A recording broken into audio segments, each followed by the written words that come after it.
Hi, we'll get started. Thanks so much for joining. My name is Jess Solley, and I'm a student in the master's program for real estate at NYU SPS Schack Institute of Real Estate. On behalf of Schack student organization REISA, thank you so much for joining. Our panel discussion tonight is going to highlight innovation and disruption in the construction industry.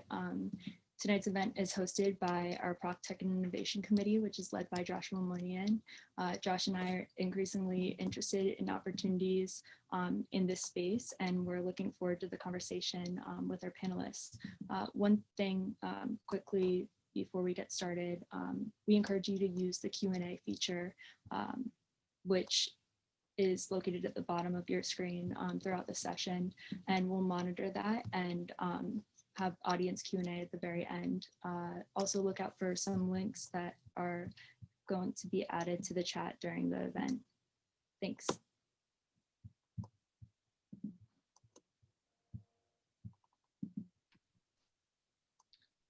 Hello all, thank you for joining us tonight. It's really glad to be moderating this discussion as we discuss building momentum, a new future for construction. My name is Joshua Moinian. I'm the Proptech and Innovation Chair at NYU Schack. As elected chairman, I have been focused ultimately to create a greater awareness as it relates to the ongoing real estate innovation to my NYU Schack community, as well as real estate professionals alike. And just for color, some ways that that myself and the committee has done this is through organization ties and partnerships with sustainability companies, as well as venture funds, creating a publication titled Blueprint, and last but not least, panel discussions like this with industry's finest. And so with that being said, please, panelists, show your faces, and we should start off by going down the virtual table here and introduce ourselves. Mariel, please start us off. Thanks for having me, Josh and Jess. My name is Mariel Ebrahimi. I'm the CEO of DisruptCRE. My job is to learn about technology in commercial real estate and translate that information back out to the industry, traditionally through events, but more and more through content creation and media. So I'm really excited to get into the chat today. Thanks, Mariel. Next up, I see Jeanne. Jeanne, please take it away. Hey everyone, thank you so much for having me here. Jeanne Casey, I'm a principal at MetaProp Ventures. We are the most active real estate tech or prop tech venture firm out there. We have about over 125 investments across our 3 funds to date. Probably 40 to 50% of what we see every day is construction tech. So really excited to talk to you all tonight. Awesome. Jeanne, likewise, I'm really excited for this conversation. Stefan, please. I'm Stefan Martinovic. I'm Vice President of Investments and Head of Analytics at Midwood, which is a 95-year-old family office real estate private equity fund. We are active in half a dozen metro markets around the country: New York, DC, Boston, Philadelphia, Pittsburgh, and LA. And we own a large 140 asset portfolio of retail, mixed use, and development assets, and are a fully integrated organization, which brings those projects all the way through fruition and property management. In my capacity there, I'm evaluating a lot of new technologies and approaches to development, both professionally and personally, and am currently experimenting with a variety of different modular and prefabricated building technologies for both single family and multifamily projects in the New York Metro, urban, and rural. Right on. Looking forward to hearing more about it. Last but not least, Roger, please. I'm Roger Krulak. Thanks for having me tonight. I'm the president and founder of FullStack Modular, which is a design, manufacture, construct company based in the Brooklyn Navy Yard, and and we focus on mostly urban multifamily dwellings. Fantastic. Thank you for the intros. Why don't we get started? You know, I don't think there's a whole need to say, but I'll say it anyways. 2020 has been a crazy year, and through that, there's been an acceleration of trends that were already starting to unfold. And so, you know, from the perspective of real estate, in construction, you know, we can attest that there's been a focus and a shift towards the virtual environment. Another one worth mentioning, as a passionate professional within real estate and sustainability, the phrase, the 3 Ps, profit, people, and planet is becoming an idea that the industry has begun to take notice of. And so with that being said, Mariel, I will throw this question to you. What trends are accelerating what trends are accelerating innovation in the construction industry today? So I think there are 2 big ones that I've seen, and you touched on both of them. So one is a big thing that's kind of across the board in real estate amongst other industries is we can't be together physically. And so we've had to rely more and more on a virtual environment to collaborate. And that translates right into construction.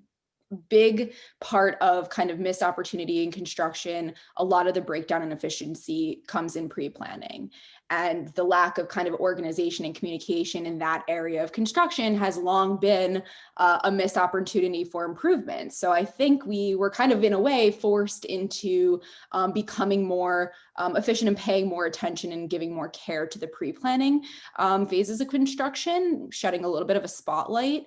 But you have a lot of things in there like, virtual reality, augmented reality, mixed reality that had started to be used a little bit for things like training and safety, but also for architecture, engineering, certainly, and pre-planning. So those things have all of a sudden become much, much more utilized. I think people just started exploring them much more in the early kind of pandemic, March, April, May, and now you really see people making decisions and using virtual environments to collaborate, to plan, to do training, mitigate risk, and improve safety and all of that good stuff. And on the other hand, sustainability is, thankfully, we're in a moment where people really, really are paying attention to what's good for the environment. And construction for a long time has been a massively negative contributor to the environment. We have a lot to work on, and it's an amazing moment for it. So I think just generally like societal emphasis on doing good for the environment, coupled with New York City really making pretty bold statements and milestones, 2024, 2030, 2050, aiming towards being net, energy and carbon neutral ultimately in our future is a huge, huge kind of incentive alignment that needed to happen for people to make some of these things a priority. So it's in a way, a pretty awesome time to be looking at construction tech. Well said.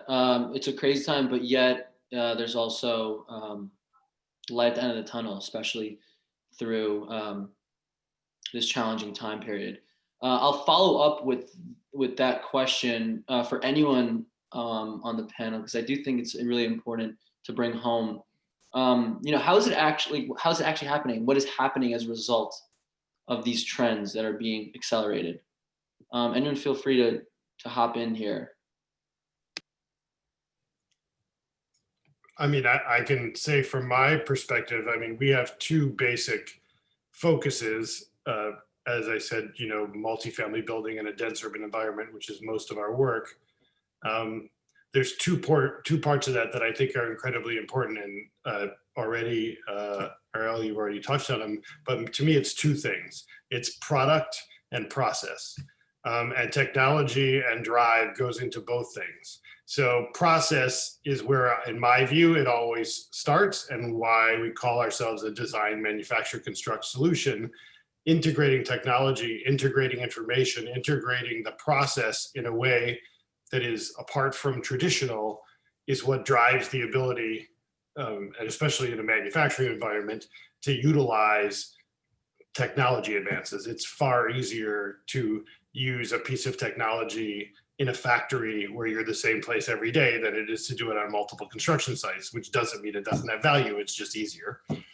And then the other side of it is process, and to me, is product, and to that sort of is the level of sustainability. What is it in this process that we're building, and what can we do to make it a better product? And that's level of sustainability, level of accuracy, utilization of new materials, integration of smart homes. You can go on and on and on. And both of those things are much easier to accomplish as you drive the process to something that is more organized, linear, and common with all the stakeholders. Thanks for that follow-up, Roger. And I'll be sure to hop in with a question targeted towards the modular process as well as challenges. But before we do that, Jeanne, here's a question for you. As a principal of MetaProp, very, very much curious to know, what are you looking for when evaluating a construction tech startup? What segments are seeing the most investment activity? Sure. So the way that we look at construction tech startups is not very different, or really different at all, from how we look at the Proptech landscape, or really the early stage landscape generally. We have three main criteria. We see a ton of deal flow every week, every month. It is an unusual month if we don't see 150 to 200 new deals. And so we've got to have that really quick, sharp filter, as do all early stage VCs, but because we're so focused on Proptech and construction tech, we develop pattern recognition and all that good stuff very quickly. So those three criteria in kind of descending order of importance is: number one, team. So what, I hate using this phrase, but superpowers do the founders have?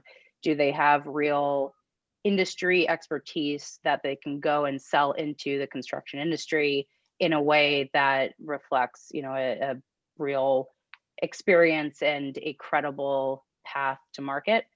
Are they just the absolute kind of unicorn foreseeable team at bat?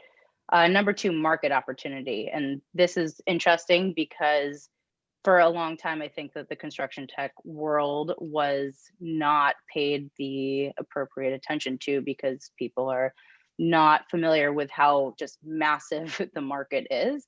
And so, as the same as any early stage VC, we look at if the market opportunity is in fact big enough to grow a unicorn, fairly quickly and get that to market. And three would be product differentiation. So, what is different about what this team is building? What does the competitive landscape look like? How is it differentiated? How are they building moats around what they are building? So those are our three top criteria. It's not very different than any early stage VC, but as it relates to construction, generates interesting and certain patterns that we have started to recognize as things that we will go after or pass kind of quickly on. And then just quickly, and before, I would love to hear from the other panelists, some of the segments that we're seeing a lot of investment activity in the COVID or post-COVID or whatever you want to call it world. I would love to highlight a couple. One is an investment thesis we've had for a while that I think, to your point, Josh, early on has been accelerated, not created necessarily from scratch by COVID, is home renovation. So not surprising.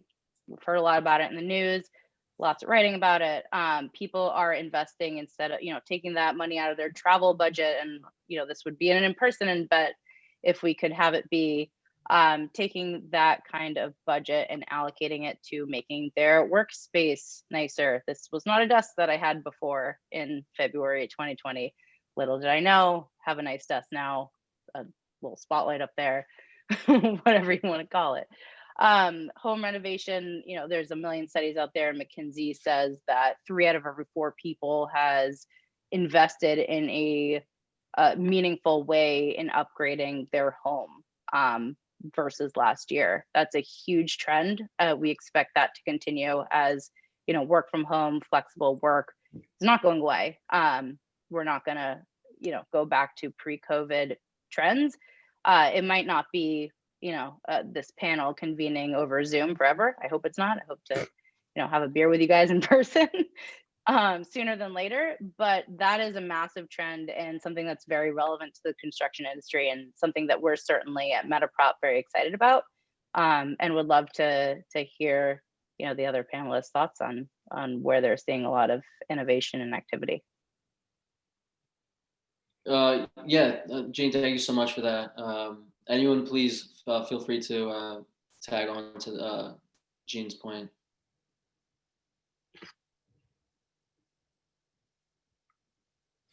Stefan, you want to do it. You want to do it. I see you going. I'm happy to talk, but go on, Stefan. You're on mute. You're on mute, Stefan.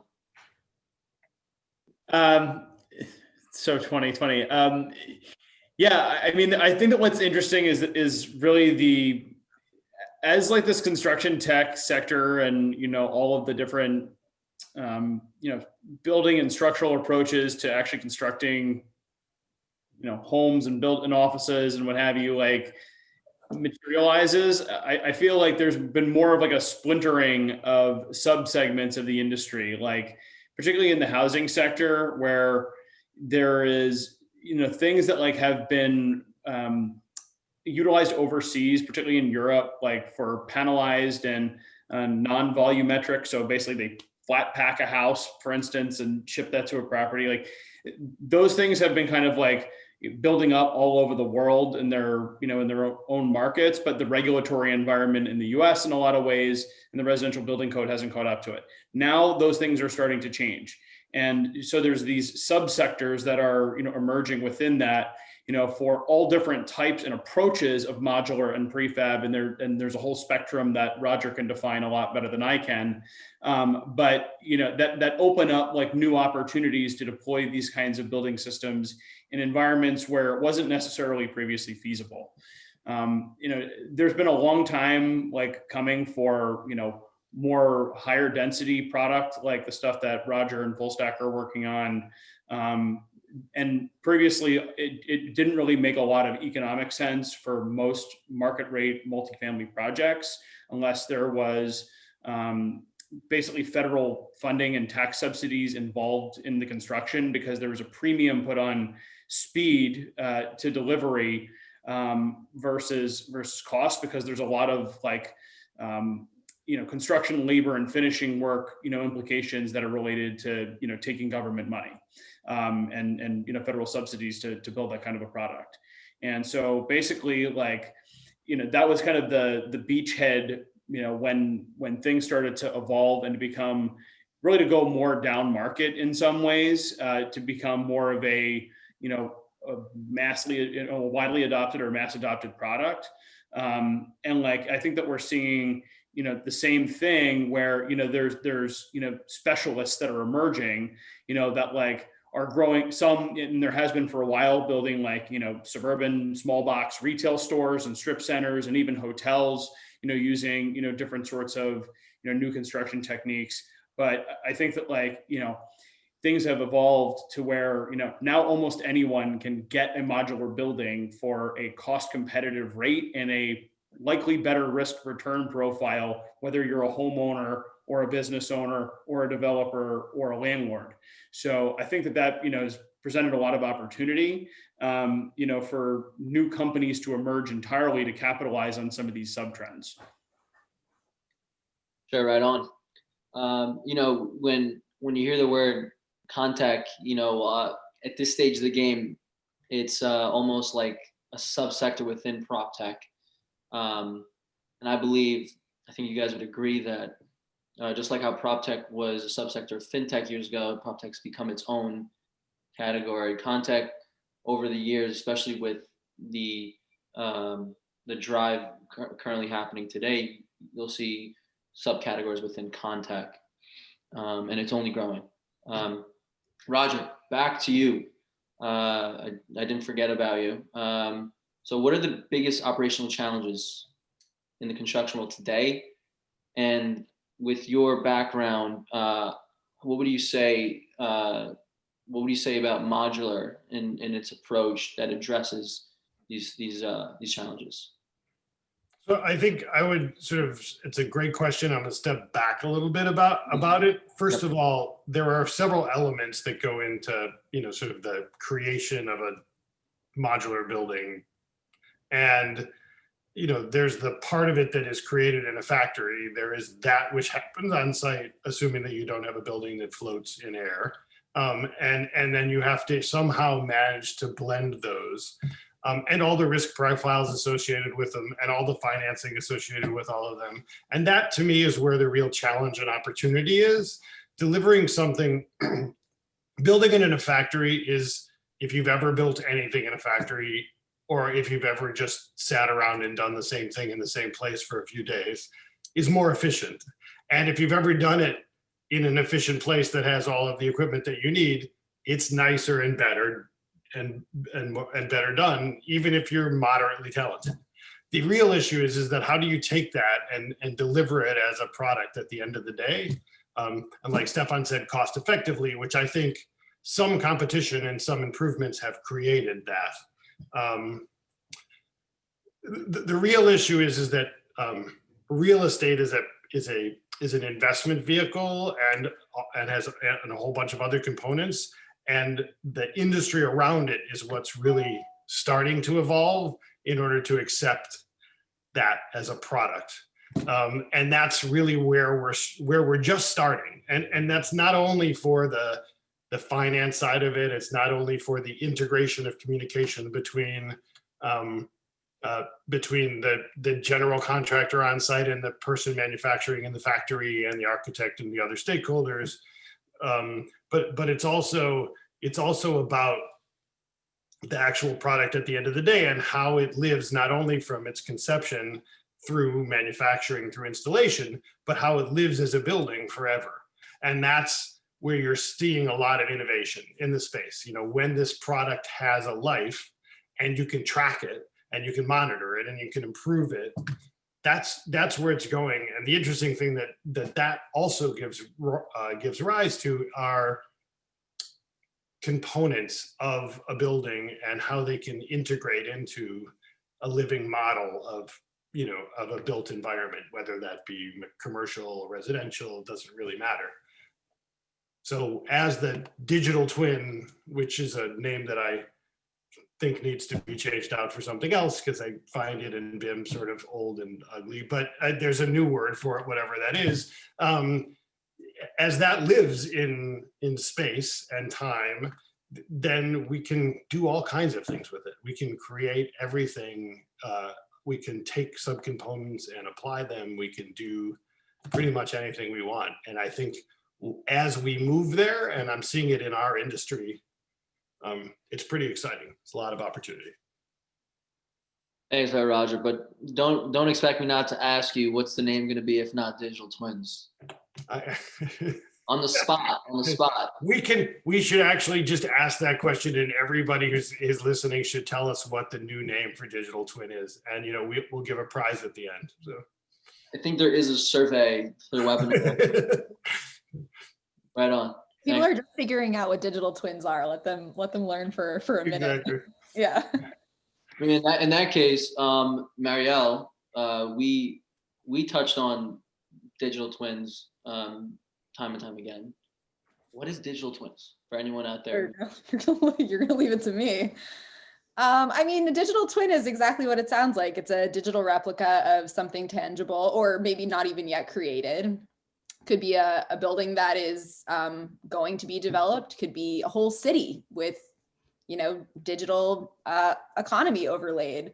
There's so many different kinds of digital twins. But I think the cool part about having a digital twin and normalizing using digital twins is this notion of being able to experiment before building something. So it's being used in so many different ways, but one of the really cool ways is to develop a digital twin of an environment you'd like to build. Add real elements into the equation, things like sunlight, things like foot traffic, and see how it feels before you decide on the material that you're going to build with, or the positioning of, you know, the exterior wall in a lobby, whatever it happens to be that you're looking to kind of figure out. And I think that's the beauty of technology right now in construction and design is people are willing to experiment because the tools are easier and easier to use. And because we're so virtual, it makes it really, really easy. All of a sudden, everyone got really comfortable with using Zoom and using some of these tools that became second nature. So why not, you know, be able to have some sort of internal collaboration tool where you can all jump into a digital version of something you're looking to create. It just allows us to be more creative, allows us to fail quicker, allows us to see, you know, even down to details, things like furniture and fixtures and things like that. You know, I saw this in a hotel. I think it would look really cool in my building lobby, but like maybe it really doesn't match the design after all. Let's try it out. So I think that's pretty fantastic. Thank you for that. Hey Roger, we just got a word from Purvish. He says digital thread. Write that down. Don't give me a yes or no, but you know, just keep that in the back of your mind for something. Digital thread. Digital thread. Okay. Hey Stefan, you're awfully quiet. Let's turn the conversation over to you, pal. You know, so you're an end user. You've adopted innovative construction technology on a passion project of yours. What inspired you to use offsite construction in your latest projects, and what sold you? Well, so there's two different projects and, you know, approaches that are, you know, not dissimilar in their nature. So one is you know, an apartment building, a 7-unit apartment building. That's, you know, basically a vacant lot in between two big other apartment buildings in Upper Manhattan. And basically the reason for adopting, I mean, at least my draw towards exploring modular is, I mean, necessity and ease of use. Like, you know, I have a day job and I still wanted to do this project, and, you know, working out with my wife and a friend of ours has been, you know, fun, but like, I couldn't commit a full, you know, time equivalent person and bandwidth to actually get that project done. So I wanted to find a way where I could do it with the least time input, because that was at a premium, and, you know, as much certainty as I could get around cost and schedule efficiency, right? So, you know, that's what modular does, and it, you know, it's even best suited for, you know, things that like the more, you know, commoditized or straightforward the opportunity in terms of, is it a square lot versus a triangle, you know, there's huge differences that come into play. So, you know, it's something that, like, I mean, I grew up, you know, building Legos and stuff like that, so it kind of just seemed like logical to me. And then when I was reading about it, you know, I've been following it quite a bit for, you know, many years. So when I started in the business 10 years ago, it was kind of almost my own naivete that like assumed that that's how buildings were built anyway. But like when I realized that they weren't, I was like, oh, there's only a few people doing that. Well, it seems like a much better way. And so I kind of just naturally gravitated towards it. Now, in the other project, which is, you know, that I'm doing in upstate New York in the Catskills, that is 46 individual single family detached homes. So like, while it may, you know, appear to be a different product, like on its surface, it you know, follows a lot of the same principles as, you know, building in the city. And basically we, you know, we had this big old 100-acre farm, right? And like the hard part about building a neighborhood or like a subdivision is not necessarily figuring out like which of these pretty houses to put, you know, on the lot. It's like designing the roads, building the neighborhood, you know, getting utilities in, managing stormwater. There's all these other things that you're more principally concerned about. If you go to a subdivision, drive around a 90s or 2000s era subdivision, the homes don't look that different from one another. And, it's because by and large, the home building industry has been, kind of leading the way in some ways around, the commoditization of, residential housing construction. Now, for an individual developer like myself, I was much more focused on trying to make sure that I got the site plan right. And just, for, peace of mind, really trying to just, without spending too much money or too much time, quickly arrive at an answer of what it would cost to have a house on a lot that I developed.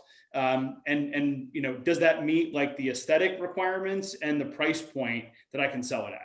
And I did it really as a measure of due diligence. And, certainly you could send guys to a site and, hammer nails into boards, but I wanted to know from the get-go, what my options were, what could fit and who to talk to and how long it was going to take, so that the second the lot was done, I knew that I had a home that someone could move into 90 days later. So it's that kind of repeatable model that can allow someone who, a smaller, more entrepreneurial group to have, the ability to build homes at a larger scale, much in the same way that some of the bigger builders do. Appreciate that insight. Thank you for that, Stefan. And I'll follow up with a question from the audience, and please throw in your questions that Jess and I hope to ask to the panelists as they come up.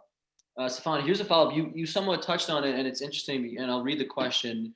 Construction in New York City and other high-density cities operate differently than most places.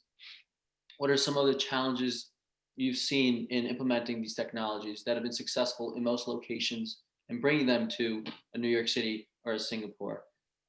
It's interesting only because you've been exposed to in New York City and then another personal project in upstate New York. So it's a fitting question for you that I'm sure you could touch on. It's slow, it costs a lot, and it's logistically complicated, as I'm sure you might imagine. If you're trying to build a 20-story building on a flat dirt lot and there's nobody around you, it's a whole hell of a lot easier than trying to build it in the middle of Midtown Manhattan, in the middle of a work day. It's just the level of complexity is just orders of magnitude greater than pretty much anywhere else, even most other high density cities, because they don't have the vertical element to the degree that New York does. I mean, it's extremely expensive because there's union concerns and lots of permitting and waiting, and it also just takes forever because the government in its various departments only has a limited amount of resources that are now overburdened, and exacerbated by COVID.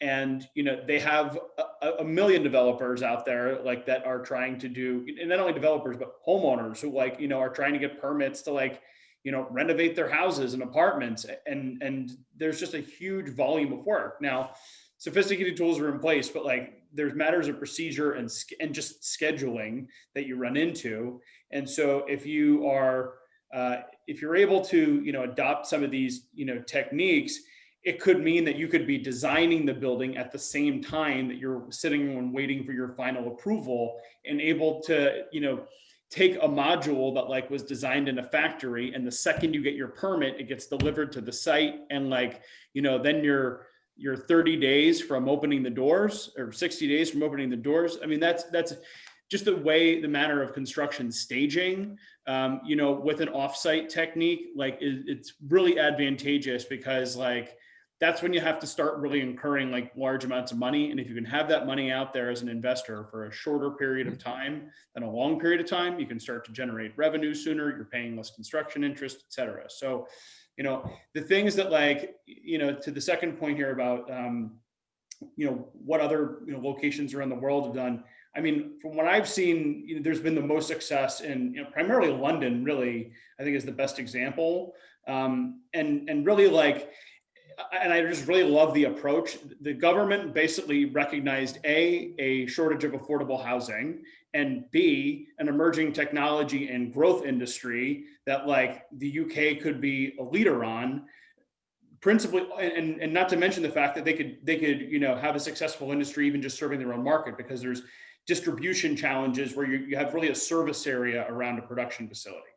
And so they, in fact, like opened and subsidized production of housing, using government resources, that directly addresses a need for affordable housing in urban areas head on.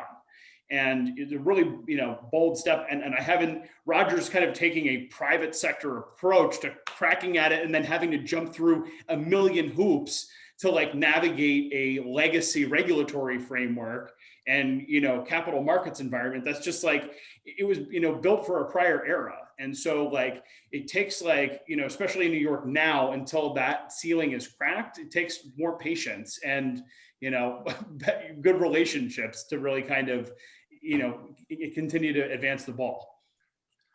Awesome. I would say first of all, Jeanne, MetaProp tip of the day is that an AHJ DOB AI replacement or augmentation would be a huge advantage for everybody in the development community. And I think if you're seeing any of them, you should let me know because I want to invest. But do you want to let the people know what that means? Oh, sure. So DOB is Department of Buildings, and AHG is the authority having jurisdiction, which in most cases is the city. Thanks. I'm sorry. I'm using euphemisms that are not necessary, but so normally the city has jurisdiction, but in the case of modular, sometimes the AHJ is the city and they're doing all of the review of the permits, but the people sort of permitting and reviewing modular are either the county or the state or some other place. So when all those authorities get involved, one of them gets to say I'm in control and then everybody else argues. So it's anyway, I think, there's a real if we were to use an analogy, it'd be like kind of all of us, but really Josh. Exactly. Perfect. So when you come up with that, I'm investing because I would really like to see a little bit of AI. It's amazing to me just for, I won't complain anymore, but we all have lots of programs that could review a set of plans and tell you if there are if there are any potential infringements on any code anywhere with very little time. And we go in for a permit and wait 4 months for somebody to look at the plans. It's absurd. Plain and simple. It makes no sense. And so somehow, some way, we have got to figure out a way to make that more efficient. Thank you for all those. We're gonna hop on that in a second, but Roger, we got more questions. I really hope you're writing these down. We have virtual doppelganger. Okay. I like that one actually. Yeah. And there was one more from the audience that I might have lost. But nonetheless, let's keep moving. No, there was one about code. What was it? Replicode. That's what it was. Yeah, it's no longer there. Replicode. I thought that one's leading right now. It's leading. Okay, cool. Right on. Okay, so this is interesting. We have a question from Cal that touches on this greater adoption, right? So Stefan touches on London and how the government's promoted these innovative technologies, and that's from like a policy standpoint.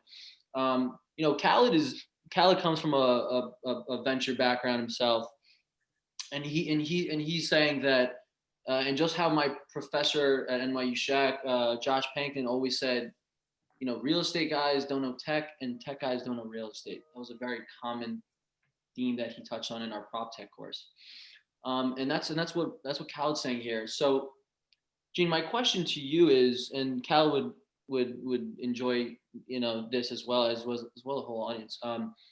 How can the venture space almost close that gap where the real estate professionals and the tech professionals sort of start seeing eye to eye, which will then increase the adoption at a quicker rate? Great question. If anyone has the answer to that, I will make a lot of money in the next 10 years. No, but all jokes aside, it is a very great question.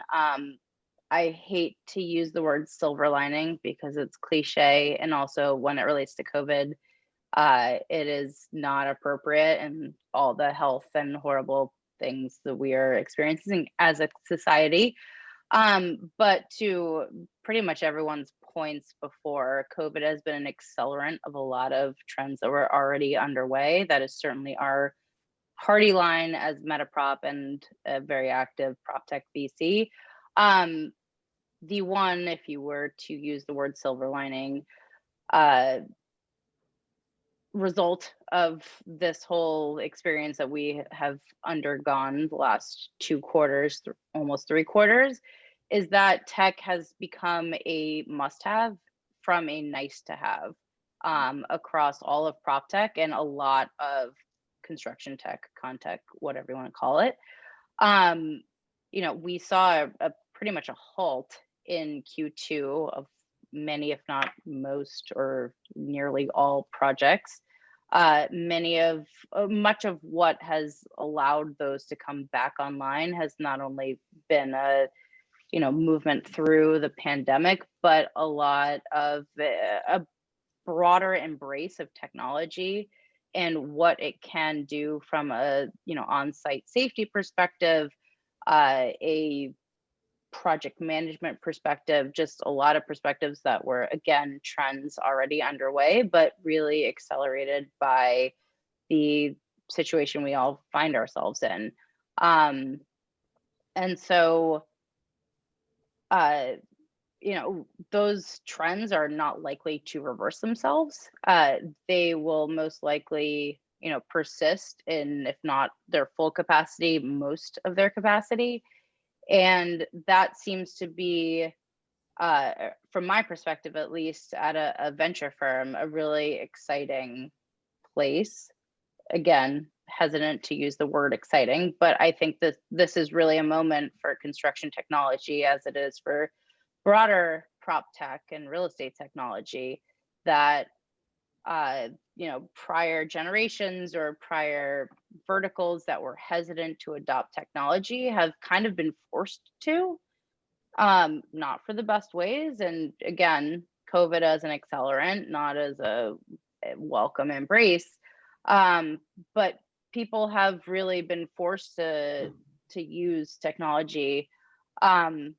Companies have adapted their solutions from being point solutions for something very specific to something that is COVID relevant.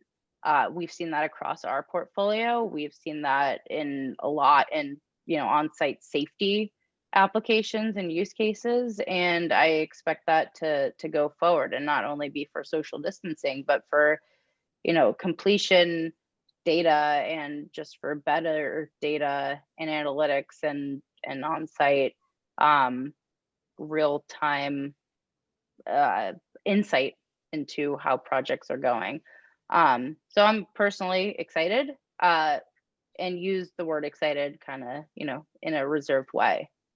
But we as in MetaProp branded ourselves back in 2015 when we launched as the connective tissue between the innovation ecosystem in prop tech and construction tech and the legacy players that were kind of hesitant to adopt, and have always seen ourselves as 3 to 5 or so years behind fintech, which is a very well regarded term and trend, and there's just a ton of data to show that fintech and the landscape looks a lot like the legacy landscape of real estate and construction. So if you take that, you take all of the trends that are just incredibly accelerated because of this unique time we find ourselves in.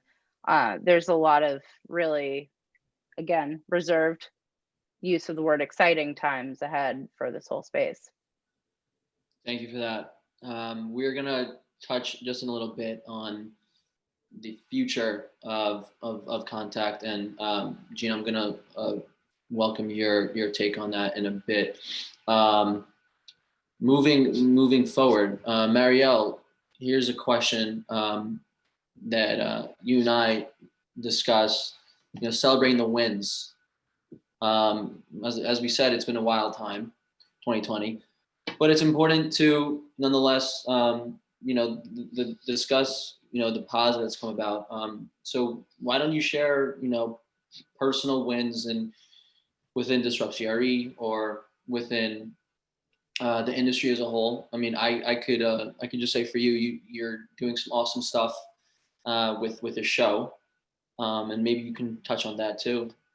No, we'll leave that for another time. That's Okay. not important to this I'm conversation. just trying to hype you up. Okay. I Fine. appreciate it, but I have gotten to, I know, Jeanne, you're hesitant to use the word excited because of the circumstances. Obviously, none of us could have anticipated or, would want this to be the state of life by any means. But if you have been working in the commercial real estate industry for any length of time, you know that this has been a near, impossible uphill battle to kind of change the psychology of the existing industry. And that's because it's been working really well for a lot of people for a long time. And I think all of a sudden what happened is kind of this really dramatic moment where people got to reevaluate and say, wait, we are in a way forced to do better because buildings have to be healthier and safer, and we can use technology to not have to touch as many things, and we have tenant engagement apps where we can talk to people when they're not physically here. That became a need to have versus a nice to have within 6 months. And so I think that it's an interesting time where you have a lot of people. I got to visit, because of my show, I got to visit Roger in his factory just a couple of weeks ago. And similarly, I've gotten to visit a lot of innovators across New York City that are kind of championing and pioneering, paving the way, if you will, to this next phase of what New York City will be, therefore, because it's a bit of a once in a lifetime moment to start from scratch in a way. And so that is really unique and special. And although a result of, crazy, outrageous circumstances, we can't kind of leave that to go to waste. So it's a moment for all of us to, I think, unite, as corny as it sounds, but truly unite as like-minded individuals with particular skill sets of kind of all shapes and sizes, and make some significant strides in this industry, because it's not just because we're passionate about it and we're sitting here talking about it and we have these areas of expertise, but really because this industry, construction specifically, has such a tremendous impact on our communities and our world. I mean, there's so much, just an outrageous amount of improvement to be had. And so I would say for any students that are watching, it's an amazing time and opportunity to be thinking about a career in construction in general.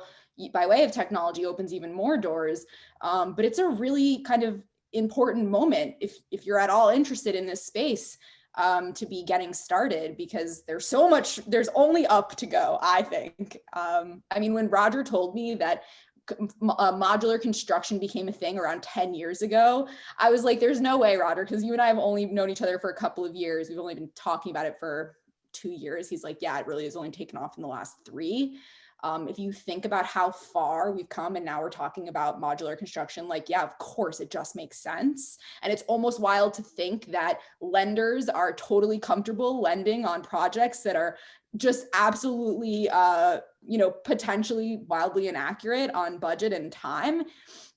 And to think that it can be done so much better, it's just a couple of years that all of a sudden happened. And so now when you think about where we're at right now and what's going to be the situation this time next year, it's going to be an absolute world of difference. So yeah, it's kind of a time for reinvention. So Jeanne, I don't think it's a problem to say that it's exciting in some ways. I agree. Exciting, COVID absent. COVID absent. Not because of. Definitely not. Sure. Here's a question from the audience. Waleed touches on robotics and construction. And so, Jeanne, this is a question targeted to you. Robotics or what have you, what are you most excited to see developed in the future? I mean, we spoke about what you're excited for, but from the future, from either tech and or industry perspectives. Sure, I'll comment on this briefly, but I would also love to know what my fellow panelists think because I feel like I've been talking a lot. But there seems to be the last couple years when Contech, construction tech, Proptech, whatever you want to call it, has become a thing. A focus on a singular use case. So again, I can, because I'm a VC, can cite a bunch of different studies and what have you, but McKinsey says over half of construction tech companies, at least as of 2019, so that's ancient history as of the COVID era, focus on either one or two use cases. So that kind of rings a bell in my mind. I started my career about a decade ago in fintech and have seen that space come quite a long way. And a lot of niche players have become much more of industry dominating players. You can think of Stripe, you could think of, what have you. I think there's a huge opportunity for integration and partnerships commercially or technically amongst leading construction tech players to not only address, one or two use cases, but more of a industry defining set of use cases. And I'll kind of set the stage would love to hear from my fellow panelists if that resonates or if something else is truly exciting. Sure. Stefan, thank you for that, Jeanne. Stefan, you want to hop in? Any future trends or anything you're excited about down the line? I mean, there's another question here that, asks about the question about environmental impact of construction and real estate at large. I mean, I think that that's, probably in my mind, what I'm most focused on, and more so than I was a year ago. I think that like we just not just because there's like a public health threat, but honestly because a lot of people have had a lot of time to sit at home and take stock of the world and what goes on in it, and realize that there are threats out there that are real, and climate change and sustainability are hugely important issues that impact every one of us. And I think that like to the extent that it's becoming a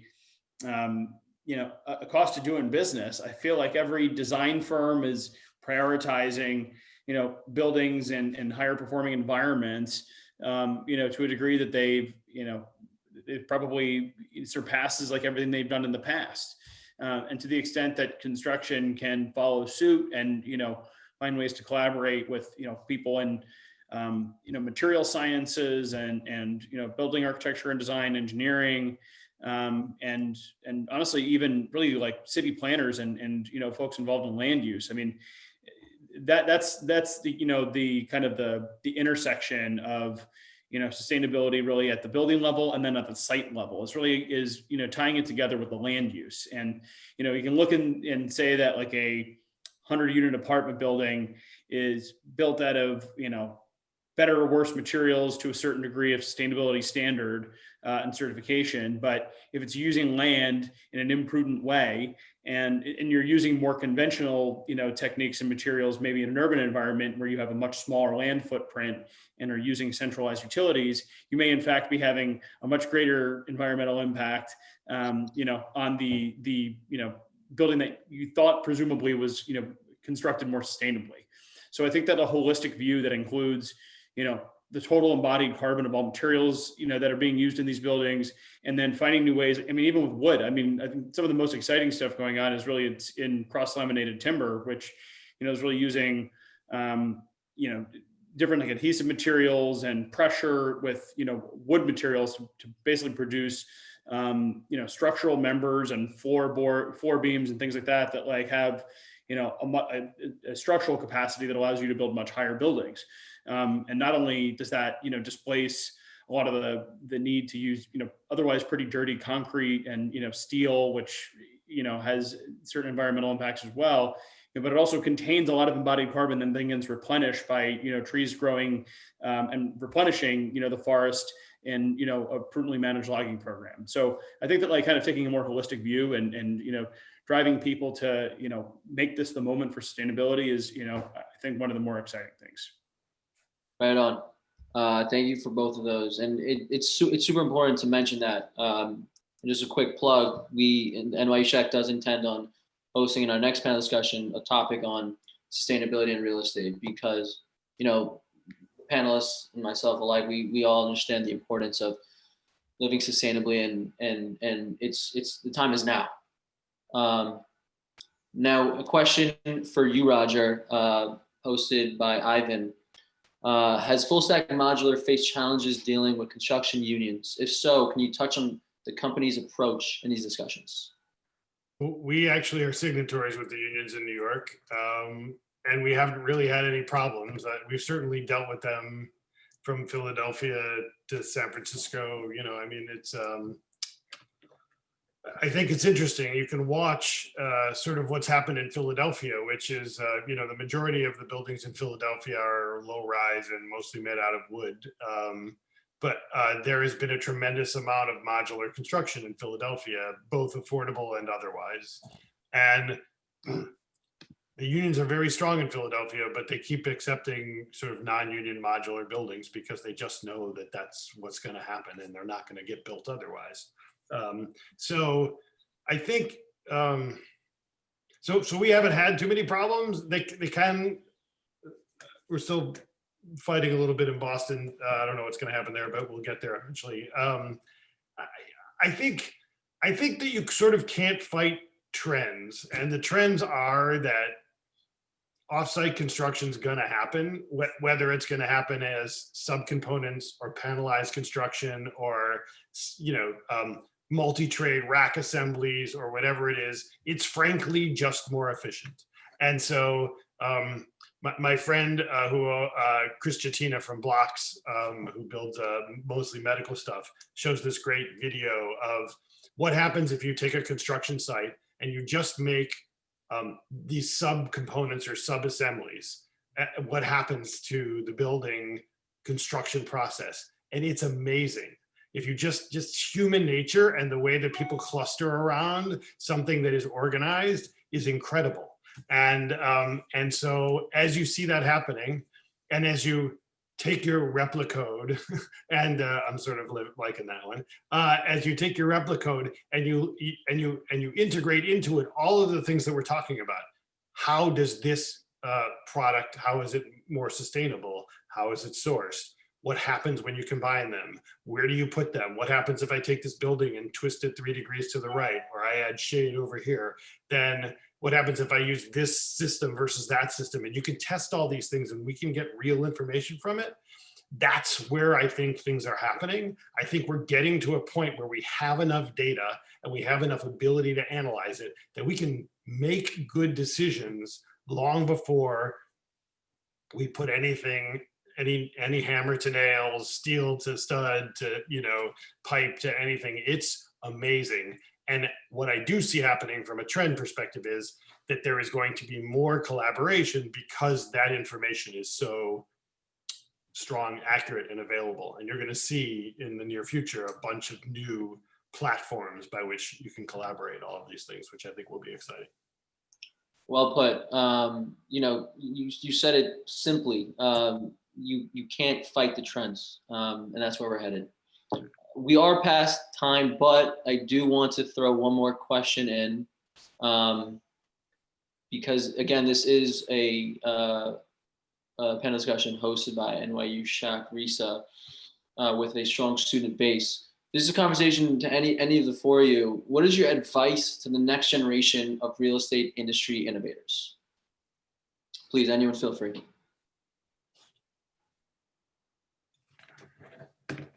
Mariel, you're laughing. Well, I have a lot to say, but yeah, go for it. I find that a lot of younger people starting out in their careers in real estate, like myself, it's hard to feel like you have something to bring to the table, especially right now. And it's hard to communicate with people and meet people naturally. But I think that the world is changing so quickly, and so is the world of real estate. And this entire industry is being reinvented before our eyes in this particular moment, which is why, regardless of the circumstances, the opportunity is here. And so that's real. And it's a moment that kind of through whatever lens, whatever phase of life you're in, your perspective really does matter and mean something significant. and being able to blend that with some sort of mentor, somebody who has experience in the industry to give you the context that's needed to match your fresh perspective is incredibly important. So finding somebody who is willing to spend some time in a particular avenue that you're interested in, and making sure that you have information already coming to the table, making sure you have good questions and all of that to take advantage of that opportunity. But finding somebody who's willing to mentor you in this moment is incredibly important if you do have a focus. Sure. Awesome. Before wrapping up, any additional comments on that note? I mean, I encourage you to give it a shot. I mean, it is an amazing opportunity. And frankly, there's nothing that I enjoy more than one of Jeanne's potential, people that she can invest in come to me and say, like, would you use this and how? And I get so excited about collaborating with them. And I have collaborated with a bunch of new construction tech to improve what they do for what I do. And it's helped both of us. And that collaboration is probably the most exciting part of it all. So jump in. Yeah, I would, piggyback on that. I hate that phrase, but also what Mariel said about focus. I would say be really good and have some thoughts about something. Whatever that something is, it'll lead to something else. I got to Proptech very happenstance. I was a digital infrastructure investor for 5 years before this. And before that, fintech and business school. And I didn't know what Proptech was. And am just so all in right now, because I went all in on something before that was tangential. So you don't need to know what you're going to do ultimately. Just be good at something, have some thoughts about something, and make it kind of narrow, because Amazon didn't start as Amazon, started as a online bookseller.